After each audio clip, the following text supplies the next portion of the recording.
Welcome to MLB Network Presents, a new series that will feature everything from documentaries to access-driven stories on some of the game's biggest personalities. We'll be airing an episode every Tuesday night for the next several weeks. Tonight, it's The Odd Couple. Not Felix and Oscar, but in this case, Bochy and Flannery. It's a story that focuses on the unique bond between a likely Hall of Fame manager and his one-time teammate and longtime third base coach. Together, these two men achieved incredible success. They went to the World Series as San Diego Padre players in the 80s, then again as Padre manager and coach in the 90s. And finally, they won 3 World Series championships in the past 5 years with the San Francisco Giants. But what makes this baseball partnership and enduring friendship all the more interesting is that in many ways, Bruce Bochy and Tim Flannery could scarcely be more different. One is a former catcher and incredibly successful manager. The other, an infielder turned third base coach, yes, but at heart, perhaps most truly, a musician. Here's Matt Vasgersian on these disparate characters and the remarkable success they enjoyed together. You can't have two of the same personalities. That's why they say opposites attract. We argue, believe me. We don't agree on everything. We've got in some heated arguments. He's demanding on his coaches. And I was going, wait, this is my buddy. What's going on here? I said, Bruce, I'd rather be your friend than be your coach if this is the relationship. Because we had this beautiful relationship. We were best friends. And he looked at me and goes, if I can't vent on you, who can I vent on? This is a story about 2 baseball men. One man, the manager. The other, a trusted lieutenant. Flan's a fiery Irishman, and he can get upset when the fans get on him and tell him how to coach third base, because there's nobody better. I was having fun with him this one game. So I yelled, "You suck, Flannery, and your music sucks!" And I turn around, it's Boat yelling at me. You know, it's one of his little games. Together, they've won 3 World Series titles in the past 5 years. Here it is, struck him out! And for the first time since 1954, the Giants are world champions. What makes this partnership so interesting is just how different these 2 men are, how mismatched they seem to be. It seemed like a bad marriage at times. They just would need to separate and get back together. They're so polar opposite. They're nothing alike. They don't really have a lot of the same interest other than baseball. That's a part of being a marriage, you know. If you grow older, you get set in your ways. We all turn into our father. Bochy's father was a military man, and that's how he was raised. I do believe there's a chain of command and a pecking order. He vents on us. Flan, have him ready. He's very demanding on the coaches, players. What are you doing? Flannery's sensibilities seem more suited to the psychedelic 60s. Are you guys ready to go out and kick some? Tim Flannery is an absolute free spirit. Oh, nice. I wanted to meet you. Thank you, man. Hey, that was like insane. He's all hippie inside. One guy spends his free time on a boat. Look at this horse. This is the biggest one today. Get in here, get in the boat. Jeez. The other spends it in a band. I hit like ice in Bourbon County. One guy's a baseball lifer, likely headed to Cooperstown. You can write him into the Hall of Fame already. We're talking about one of the greatest minds to be a part of the game. The other loved the game, but also something else. Tim is a guy who could have made it in music at any point in his life. I think he has a whole bunch of fans in the Deadhead community now for his music. Together, these 2 men have forged the unlikeliest of bonds. 2 completely different backgrounds, 2 opposite personalities, sharing one thing in common: remarkable success. And the Giants have won the World Series! But it hasn't always been smooth. I know that they've laughed, they've cried, and they've probably been at times coming to blows. Oh, we've all had arguments, man. But he's trying to prove his point. I'm trying to prove my point. His way is always the way, you know. This guy's killing me. We're playing the Los Angeles Dodgers. There's already been a bench clearing brawl, and Boch gets thrown out again. And I hear Rigetti, "Flan, you're the only other one that's done this. Get down here and manage this game." So I hit Aaron Rowan for Nate Shearholtz. I pinch hit him. First pitch, Rowan hits into a double play.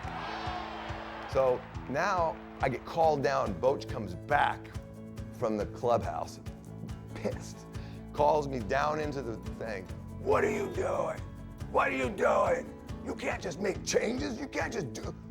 So I was trying to put on a sign. He didn't see it. He goes, "Hey, listen." I'll tell you the problem. The problem is I woke up this morning, I didn't think I'd be managing against the Los Angeles Dodgers. I mean, we're compared to an old married couple. And it was almost like two artists coming out of a dressing room, not talking, but once they hit the stage, they were together. They were playing together. They were singing together. The Giants have won. They have won the World Series for the third time in 5 years. They've needed one another to get this success. They just really, deep down inside, love one another and understand one another, and it's been a good thing. He probably knew before I gave the sign when I would give it. That's how well we knew each other. We won a lot of games together.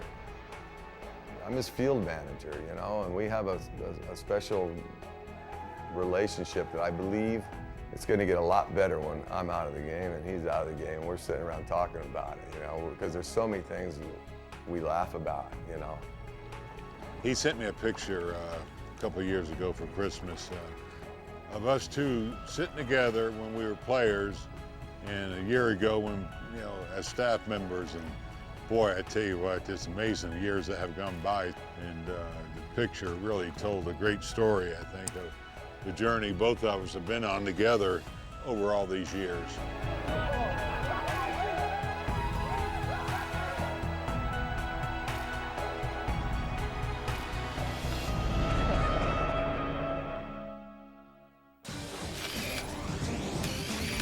Coming up, the story of how these lifelong friends and coaches first met. We come out of the bar, and there's this guy we just traded for, Bruce Bochy, and he had this big smile on his face, and he goes, "You guys aren't going to go partying without me." You know, I grew up on the East Coast. You know, I was a huge Mantle fan. I got to watch them play when they were playing the Senators when my dad was stationed at the Pentagon. Bruce Bochy and Tim Flannery have spent nearly half their lives by each other's side. They've won 3 world championships together. One as the manager and the other as the third base coach and confidant. Similar success, but separate stories. The differences started early. My dad was in the service. I was born in France. We moved to South Carolina. From there, I was 2 years old, and he was stationed at Fort Jackson. Well, my father came out of the mountains of Kentucky in 1949 and became a Christian minister. As a kid growing up, we'd have late night phone calls in the middle of the night of somebody going to kill themselves, and they needed to talk to my father. We moved to Panama and then up to Northern Virginia. I got to see my first major league game at RFK, watching the Senators, and then he retired in Melbourne, Florida, and that's where I went to high school and college. We were raised traveling around until we got to Anaheim. He had an offer to be a preacher in 2 places, Anaheim and Downey, and he was going to let the kids decide. Well, I knew Anaheim Stadium was right there, so I talked him into going to Anaheim. He was a mountain man with a heart as compassionate as I've ever been around. I had a great dad. He could be tough at times. I still remember one time, though, I came off the field too early. There's a pop-up. I came off the field before the ball was caught, and I think I was 9 or 10 years old. He says, you got to wait until that ball's caught and make sure the inning's over. Different backgrounds, but one sport that both families loved. My dad always had a game on the radio, and so that's kind of where it started for me. I think he influenced me in baseball more than anybody, how much he loved the game. Beautiful mom. I mean, she spent a lot of time with us, too. In fact, she was a switch hitter, and she loved going to my games. My mother's side is the baseball side. Hal Smith, her brother, hit the big home run in Game 7 of the 1960 World Series.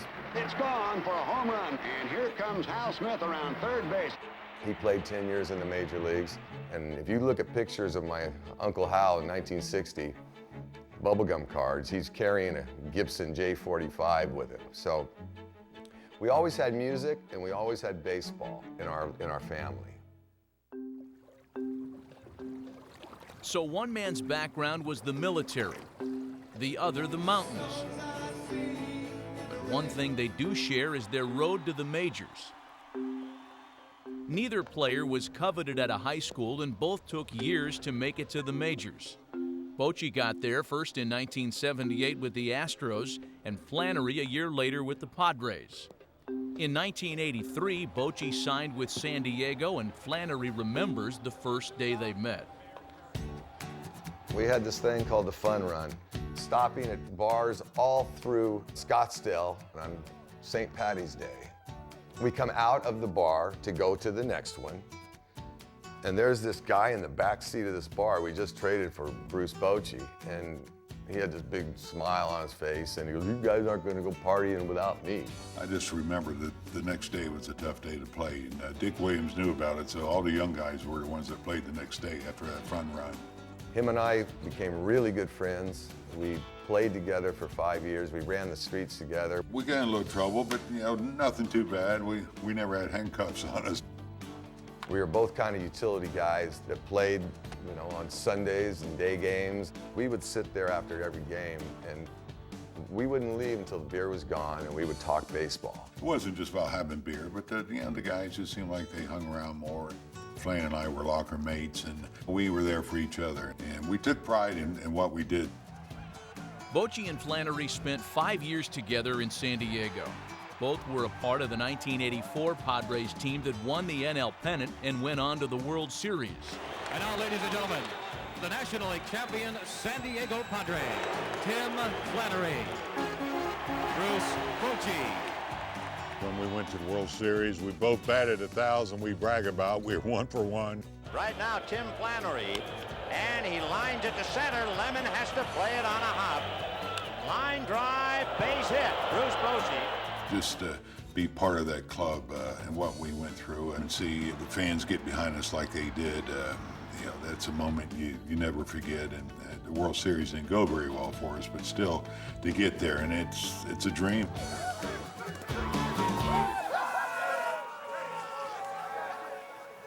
Neither Bochy or Flannery were ever considered star major league players. Bochy retired quietly in 1987.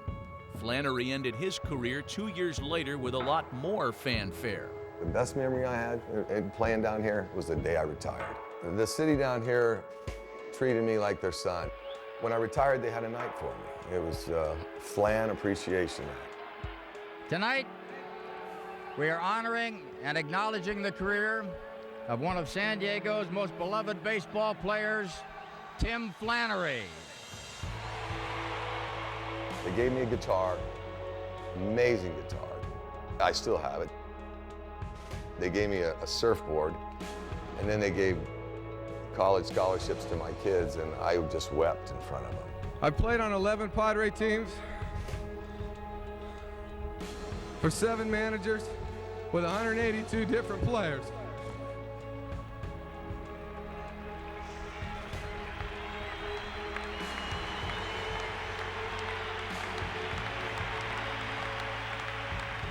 Through all my changes over the years, there was one thing that never seemed to change. It was the tremendous support you people gave to my family and me, and for that I'll be forever grateful.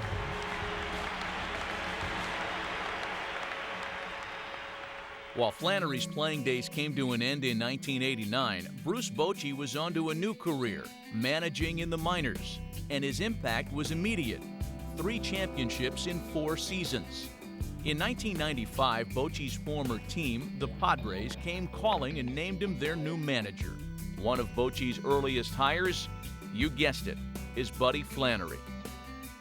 I think every manager needs a friend, somebody who you can talk to and spend some time and throw ideas at. He brings a different type of voice or energy, whatever, and so I thought he'd be a great fit. And so it was that a nearly two-decade partnership began. We're long-standing friends, good friends that have done so much together, and we've gone down so many roads. And you know, he was probably my closest friend when I first came over to San Diego. In 1995, Bruce Bochy was named manager of the Padres. A year later, he brought Flannery on board as the team's third base coach. But despite hiring his friend, it wasn't exactly easy going for Bochy early on. I still remember my first game I managed, and I'm leaving the ballpark, happened to turn the radio on, and they are ripping me. They want me fired, and you know, the Astros had beaten us, I don't know, 11-3 or something, and they wanted my head the first game. So, you know, you better learn to deal with it and have thick skin. The second year that he was managing, 1996, I turned on the radio, which was a mistake. The callers were calling in and saying, why didn't Bruce play a couple of name players? And one of the players had actually come back to San Diego to seek medical treatment, and one of the other ones had told Bruce that he couldn't play that day. After like 20 minutes of listening to this, she called them and said, wait a minute, you guys do your homework, at least find out if they can play. Then I realized I can't do this. I can't listen to radio, I can't read the newspaper, I just have to let all of that go, and that was a lesson learned. For Bochy's third base coach, it wasn't the fans he had trouble dealing with as much as it was his friend, the manager. He vents on us. He's demanding on his coaches. And I was going, wait, this is my buddy. What's going on here? So I went into the office at the Astrodome and I shut the door. I said, Bruce, I'd rather be your friend than be your coach if this is the relationship. Because we had this beautiful relationship. We were best friends. And he looked at me and goes, if I can't vent on you, who can I vent on? I said, well, Davey Lopes, Rob Piccolo. I went right down the coaching staff, you know. Vent on them, you know. So that relationship became almost like an old married couple. We all have to vent sometimes. It's easier to vent with your coaches. Bochy and Flannery eventually ironed things out, and in 1998, their Padres made it to the World Series. You could see that club in spring training, that the look of the club, the presence. I said, this club has a chance to do something really special here. But they were prohibitive underdogs to the 114-win New York Yankees. We ran into one of probably the best teams ever in baseball. I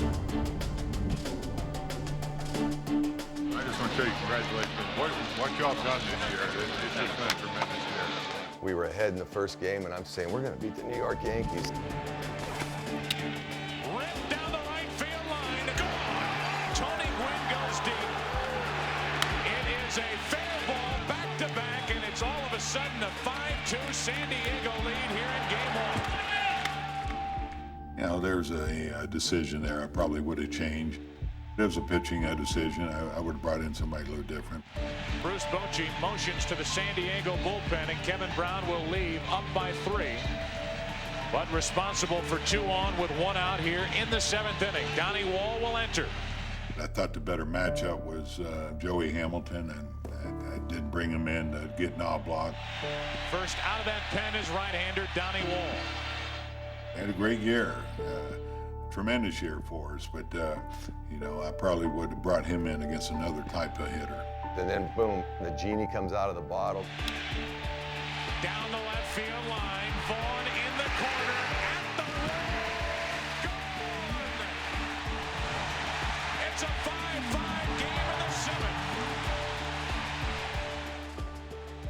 The Padres would never recover, losing in 4 straight to the mighty Yankees.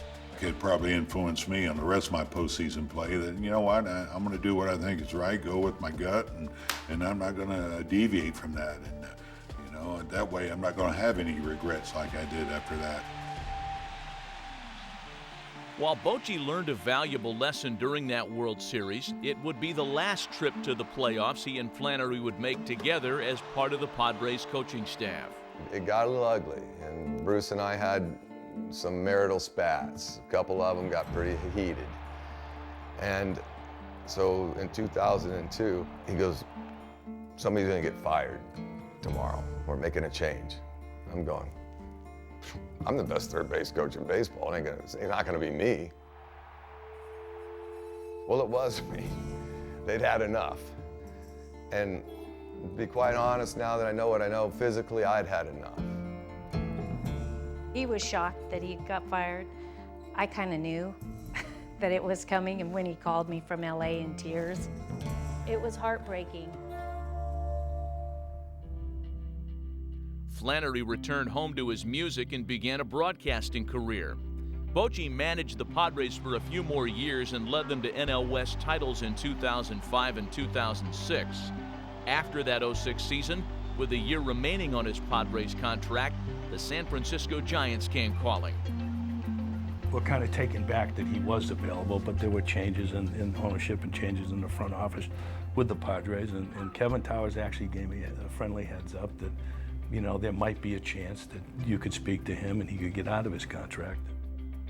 I had a chance to talk to Brian Sabian. I always appreciated you know, what the Giants had up there at AT&T, but also how Brian did things. It was a fun meeting because, you know, he's an engaging guy. He might be very laid back in some people's eyes, or you know, in some cases intimidating, but he's really a hoot to be with. As fate had it, he really was attracted to San Francisco. This organization is as hungry as I am to reach what we all want to reach in this room, and that's to win a world championship. I was right out here walking my dog, and the phone rings, and Boch, it's him. I needed to bring somebody up with me, you know, just to be alongside me, listen to me, and kind of help the transition from here to San Francisco. He goes, I'm going to San Francisco, and they're trying to win, and I need you. I know I'm dealing with an artist when I'm talking to Tim Flannery, so, you know, one way to convince him is maybe, you know, illustrate. Boch sent me the Lonesome Dove movie about two old pig farmers kicking pigs around, you know? They're going from this really desolate area in Texas, and they're going to build this beautiful ranch in Montana, and it's quite a ride and journey they have to go on. And he goes, you got one more ride left in you? So I look at my wife, and she goes, you're going again, aren't you? I go, I'm going again. We're going to try to win this thing. Coming up, things get off to a rocky start in the Bay Area. Yeah, I had some fans on me. Flan did too. We were like two mavericks that had no place to go. It's a song I think about Boch a lot because Boch used to get Bruce Bochy, the manager, the Hall of Fame manager, Bruce Bochy. Thought you remembered it. We've been out together for a long, long time, over 20 years together. He's fired me, he's brought me back, and I'm gonna lay him off this time, just to get even with him. In 2007, Bruce Bochy was in his first year as manager of the Giants. Tim Flannery was again his third base coach. But just like in San Diego, things didn't exactly get off to a great start. And it's become a very frustrating afternoon. The Giants finished near the bottom of the NL West in 2007 and 2008. It wasn't easy going. You know, we had some tough times there. And, you know, I don't have a lot of history with the Giants at that time, so, you know, I had some fans on me. Flan did too. We were just getting heckled, you know, Boch and I. And then when we'd come down here to San Diego, we heard, you guys are traitors. So we were like two mavericks that had no place to go. It wasn't much of a honeymoon, to be honest. But, you know, that goes with the territory. It goes with losing. There's going to be frustration there. But, you know, we felt that we were getting close to help turn it around. And turn it around they did. 2 years after winning just 72 games, the Giants won the NL West in 2010. The Giants are champions in the National League West, and let the party begin. 2010 is always going to be so special for me. We had a group of guys that we called the Misfits, and how they came together was really special. And the Giants, after all of those years of waiting, are 1 out away from winning the World Series. The last pitch, Wilson threw. When Cruz missed that pitch, I was numb. It's like, it's over, you know. Here it is. Struck him out. And for the first time since 1954, the Giants are world champions. It's a memory that will always stay with me. I remember flying back after we won the first World Series from Texas, and he grabbed me and said, "This is all I needed. I just needed to win this one time." And now what I know after winning it 3 times, he was full of shit. You know, he wants to win all of them. The Giants' first World Series title in 56 years gave Bochy the ring he always coveted. For Flannery, it served as creative inspiration for his other passion. Broken hearts, broken strings, broken rules, been breaking things. I have a song called Broken Things, and that was 2010. Broken time I'm living. We left Philadelphia, and I'll never forget after beating them, the headlines in the paper flying home the next day, Giants break Philly fans' hearts. Then we go to Texas. We broke their hearts. Try to understand with all your might. Then comes a prayer of surrender.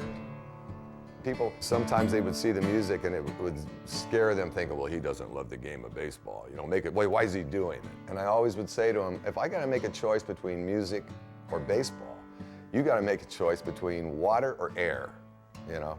I need them both. Broken hearts, broken strings, broken rules, been breaking things. I've seen him evolve from doing Jimmy Buffett to this, and really amazing. You know, the songs that he writes and the show that he puts on. Since he came to San Francisco, Flannery's music has attracted a lot of new fans, including a famous one in the Bay Area. Back in 2010, he came up to my studio and I met him. And he had a guitar and he played a tune for me. The song was great. And this guy's good. What do you do again? I'm a third base coach. Well, you should be in music. We started playing some shows together. I'm a guitarist, he's a good singer, he's a good songwriter. Said I'm running, but I take my time. Friend of the devil is a friend of mine. My daughter says, you know, she goes, it's the only team you can coach for, Dad. They let you sing with the dead. Bochy ever show up at one of your gigs? He showed up. Bochy, of course, wants to get in my Airstream. Yeah, I know you got some bourbon in there. Let me have some bourbon. I go, how'd you get through security? You know, I told him not to let you back here.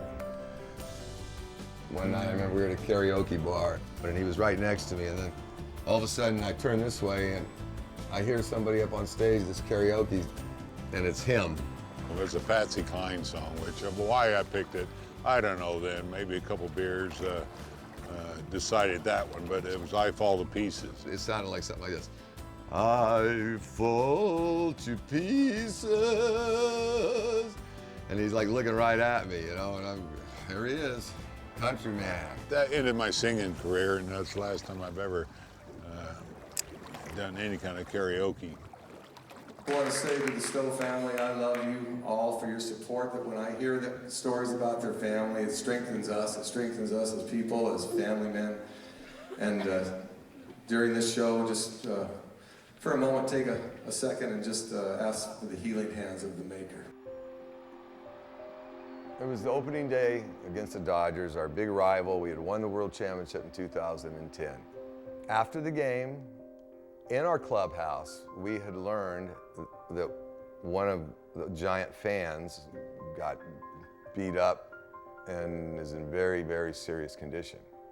All he wanted to do was watch a baseball game, but a father of 2 ended up in a coma, beaten by 2 men at Dodger Stadium in Los Angeles. We found out really right after it happened. I remember we were devastated.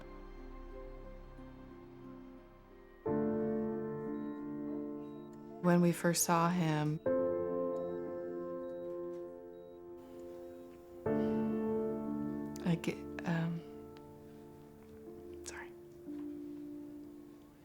it was shocking. This guy was a paramedic, a family man, a brother, a father, a son. Everything that I am, he is. And that was taken away from him that day. And it made me sick. We left Los Angeles after 6 weeks. And then in San Francisco, Bochy came, and he was great. He was funny, and we were laughing, and he was wearing his Giants hat, and he just took it off and signed it and left it for Brian. It broke my heart to see him like that.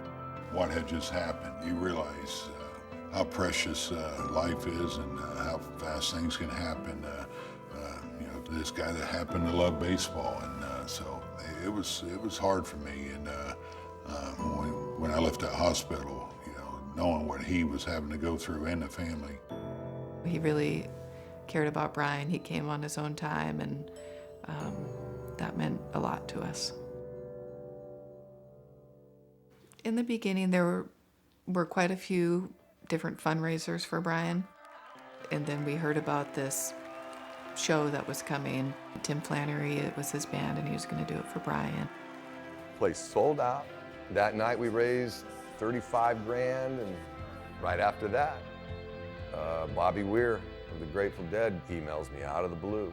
He's a huge Giant fan, and I think above that, he's a huge Brian Stowe fan. Tim actually got motivated enough to organize a gig, or a series of gigs actually, to benefit Brian and his family. And it's particularly easy for me to get involved because it's a cause that needs to be addressed. You know, with his music, he wanted to help the family and help raise money, and it's really a neat thing what's happened over the last few years. He is so warm and loving and didn't know our family at all, and he embraced us. This last time we did it, we played 4 straight nights for Brian, and every one of them was packed. And I had an envelope, and I hadn't really even counted it. But I told Brian's sister, I go, I want you to meet me here. I got some money for you. And got my calculator, went doodle, doodle, doodle, and go, it's $95,000, you know. And to hand that to her, it was awesome.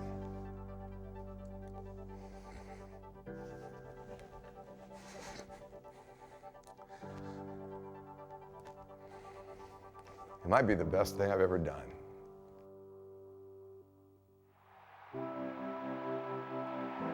Brian Stowe's favorite team, the Giants, went on to win the 2012 World Series. Second World Championship in the last 3 years. 10 before Game 4 of this year's Fall Classic, the team invited Brian onto the field. Guess who was at his side? Brian Stowe got this crowd pumped up with the help of Tim Flannery there. It's the happiest we've ever seen Brian look. Welcome to the Kansas City Royals and your San Francisco Giants. And then you see Tim kind of lean down and remind him, gotta say, play ball. And he go, oh, play ball.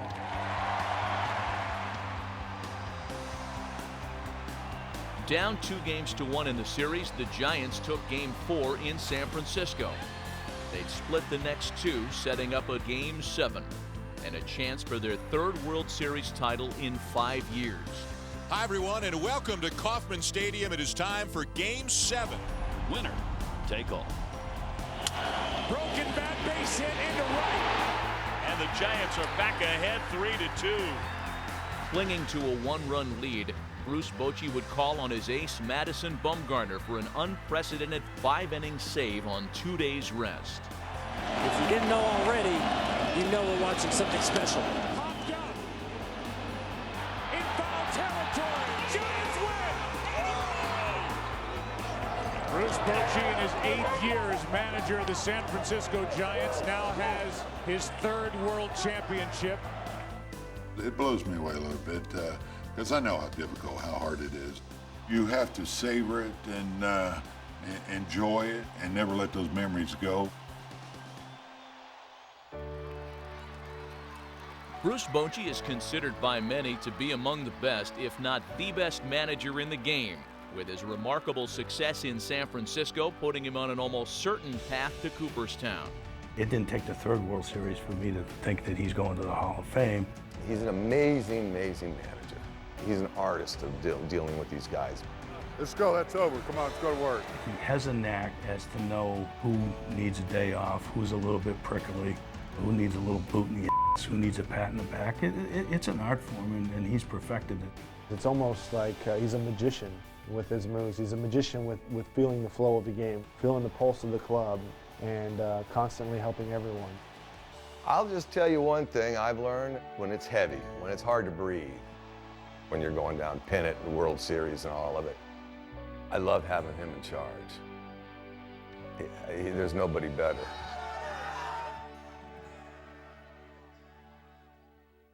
Well, I just got to Bochy's house, and I haven't seen him since Thanksgiving when I told him I'd retired from being his third base coach. News coming today, surprising news that shocked many. Third base coach Tim Flannery has decided to step aside. What are you doing? I decided to toilet paper your house. The surf was too good for you to be coming inland, man. Great to see you. It's great to see you. There probably aren't a whole lot of places that would notice a retiring third base coach, but not a whole lot of places had Tim Flannery. I just felt like, what else can we accomplish? 4 World Series, 5 World Series? I mean, the guy's already in the Hall of Fame, or will be. I felt like at this moment in time, there are other things in my life that I needed to do because they're important.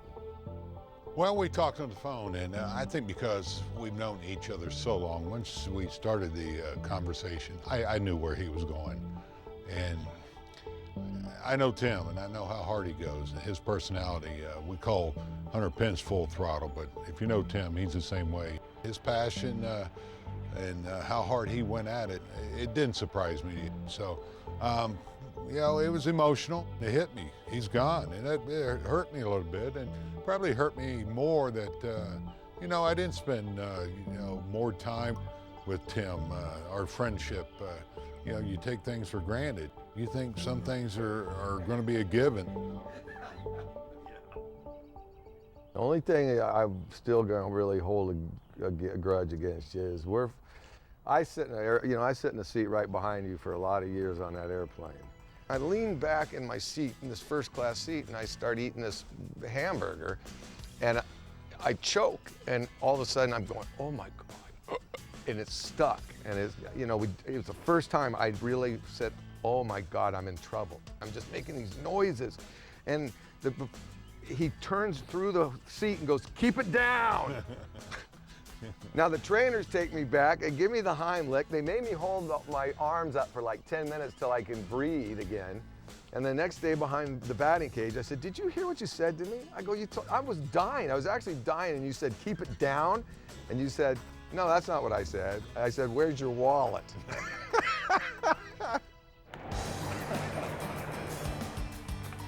You know, we're different. No, there's no question how we do things. And we argue, believe me. We don't agree on everything. We've got in some heated arguments. Him and I argued over the first and third play one spring.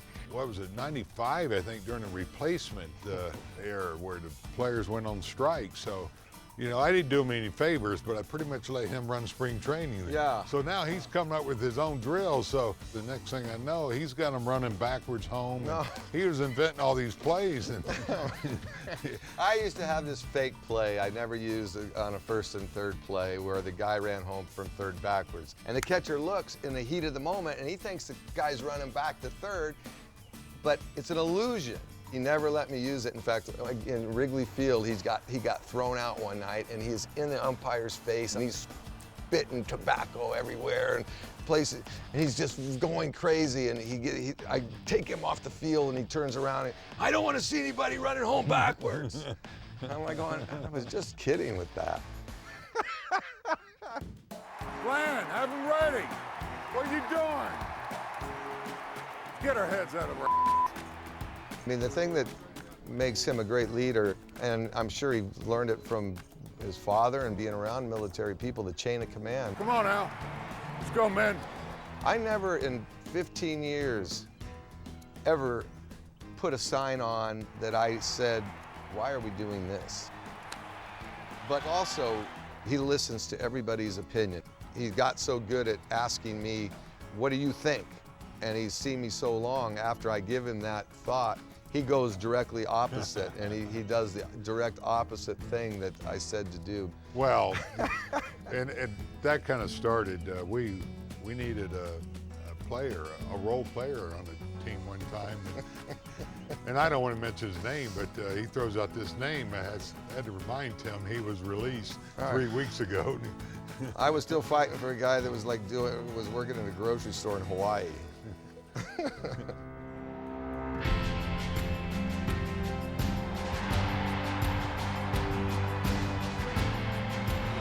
the Giants have won the World Series again. The San Francisco Giants are the champions of the baseball world.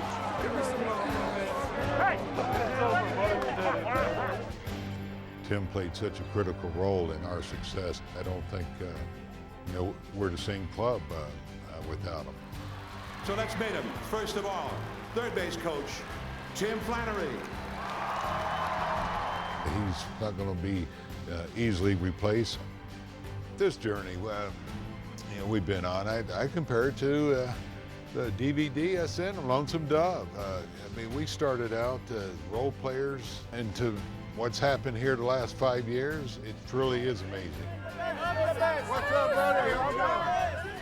There are things that are said at 3 in the morning after you win a world championship where he's hugging on you and telling you things about what you mean to him.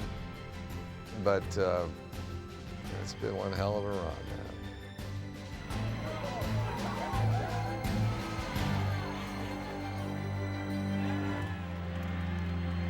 Winning 3 out of the last 5 years, getting those World Series share, you can't give an artist that much money because they're going to take off and they're going to start performing and say goodbye. So, that was probably our biggest mistake. We should have cut those checks in half a little bit, and maybe I could have talked them into hanging around a little bit. Yeah, that's funny.